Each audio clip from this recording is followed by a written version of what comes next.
Plywood और मेरा इतिहास लगभग 350 साल पुराना है।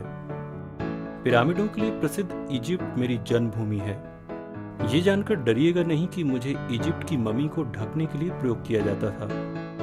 समय के साथ साथ लकड़ी के कारीगरों ने मेरा इस्तेमाल फर्नीचर बनाने में किया और तब से आज तक मैं विभिन्न रूपों में अपनी उपयोगिता सिद्ध कर चुका हूँ। सामान्यतः मुझे 2 मुख्य वर्गों में रखा गया है, बाह्य और आंतरिक। मेरे निर्माण की प्रक्रिया को देखकर आप मेरे वर्गों को भली भांति समझ सकते हैं। तो चलते हैं गाजियाबाद के दासना गांव में स्थित इस निर्माण इकाई में।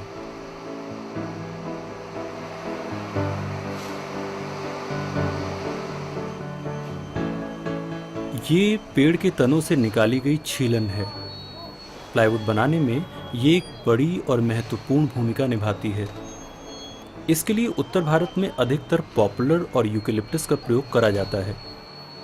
निर्माण प्रक्रिया में सबसे पहले इस छीलन को ड्रायर या सीजनिंग मशीन से गुजारा जाता है, जिससे छीलन में नमी की मात्रा निर्धारित मापदंड के अनुसार 8 से 14% के अंदर हो।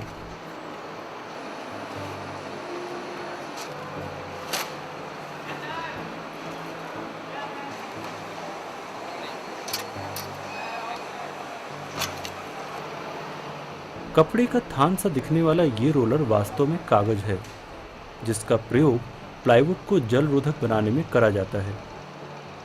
वाटरप्रूफिंग प्रक्रिया के द्वारा इस कागज पर फॉर्मल्डिहाइड के मिश्रण का लेप करा जाता है।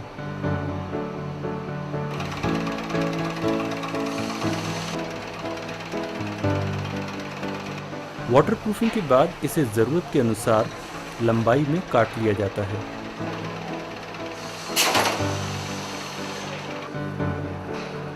प्लाईवुड निर्माण प्रक्रिया का दूसरा सबसे महत्वपूर्ण चरण है गमिंग का, जिसके अंतर्गत लकड़ी की छीलन की दोनों सतहों पर एक चिपचिपे मिश्रण का लेप करा जाता है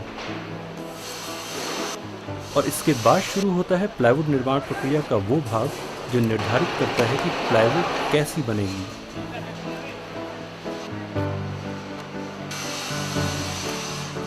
सबसे पहले तो अपना फेस लगेगा।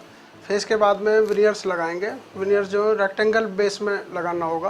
ग्लूइंग कोर लगाने के बाद में ग्लूइंग कोर में लगाते हुए थोड़ा देखना पड़ेगा कि वो ग्लू सही प्रॉपर ढंग से लगाए नहीं लगाए।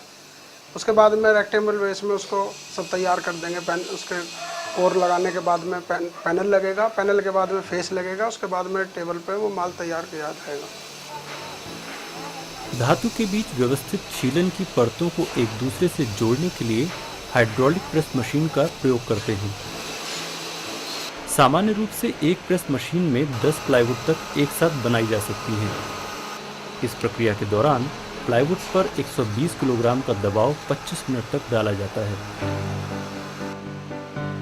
प्रक्रिया का हर चरण ठीक से पूरा हो, इसलिए लकड़ी की छाल और दूसरे तत्वों का अत्यंत गहन परीक्षण किया जाता है।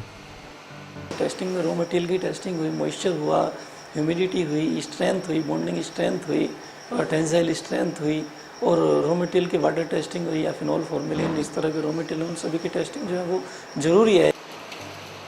35 डिग्री सेंटीग्रेड के तापमान पर प्लाईवुड को प्रेस मशीन से निकाल लिया जाता है और फिर शुरू होता है प्लाईवुड के ऊबड़ खाबड़ किनारों को कतरने का काम।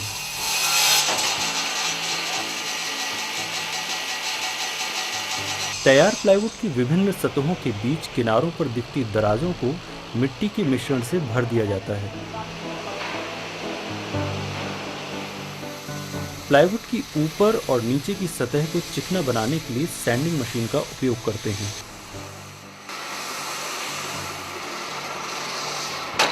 सैंडिंग से चिकना बनाने के बाद ही प्लाईवुड अपने श्रृंगार चरण में आती है, जहां विभिन्न जानकारी वाले लेबल लगाए जाते हैं। और अब मैं तैयार हूं निर्माण इकाई से आपके घरों, दफ्तरों और बाजारों में जाने के लिए। ध्यान से, बदलते ज़माने के साथ मैंने भी अपना रूप और रंग बदल लिया है। चाहें खुद ही देख लीजिए।